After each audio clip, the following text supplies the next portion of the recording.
আজকের পৃথিবীতে কি এমন ঘটেছে যেখানে পশ্চিমা শক্তির চেয়ে অনেক দেশ এখন রাশিয়ার দিকে তাকাচ্ছে?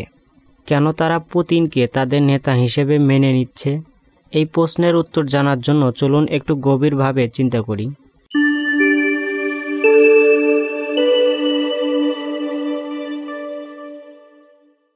2000 সালের প্রথম দিকে ভ্লাদিমির পুতিন যখন রাশিয়ার প্রেসিডেন্ট হিসেবে দায়িত্ব নেন, তখন বিশ্ব তাকে সন্দেহের চোখে দেখেছিল। তবে দ্রুতই তিনি রাশিয়াকে পুনরায় জীবিত করেন। দেশের অভ্যন্তরীণ স্থিতিশীলতা, শক্তিশালী অর্থনীতি এবং আন্তর্জাতিক ক্ষেত্রে শক্তি প্রদর্শন, এসব মিলিয়ে তিনি পুনরায় বিশ্বের এক গুরুত্বপূর্ণ শক্তিতে পরিণত করেন।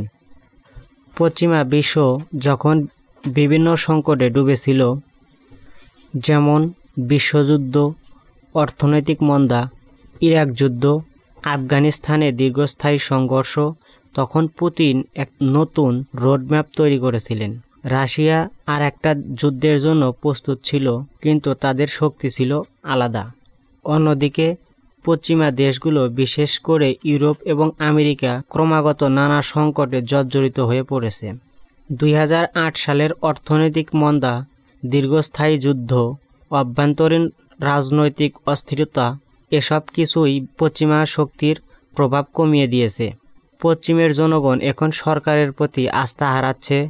তারা উপলব্ধি করতে শুরু করেছে সেই শক্তিশালী সমৃদ্ধ পশ্চিম আর সেইভাবে টিকে থাকতে পারবে না।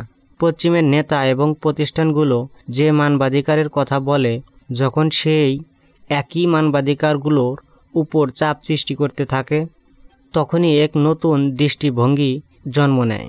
পুতিনের এক কঠিন দৃষ্টিভঙ্গি আছে নিজের দেশের স্বার্থকে জাগিয়ে রাখে।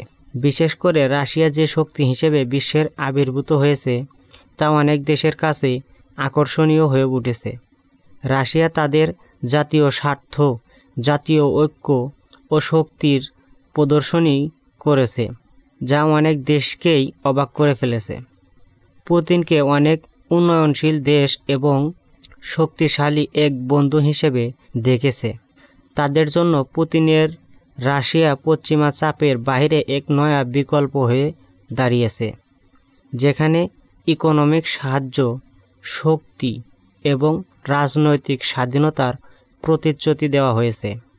এখন আমরা যে পৃথিবীতে বাস করছি, সেখানে বিশ্বের অনেক দেশ আর পশ্চিমের দিকে তাকাচ্ছে না।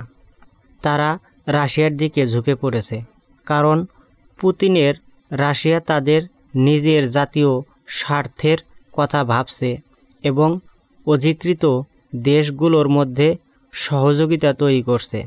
বিশ্বের ক্ষমতার ভারসাম্য এখন নতুন মোড় নিচ্ছে। পশ্চিমের দেশগুলো যেভাবে নিজেদের অভ্যন্তরীণ সংকটে পড়েছে, তেমনি রাশিয়া ও পুতিন বিশ্বের অন্যান্য দেশকে এক নতুন দিশা দেখাচ্ছে। তবে পৃথিবী কি সত্যি পুতিনের দিকে চলে যাচ্ছে, বা এটা কি মাত্র এক পর্বের শুরু?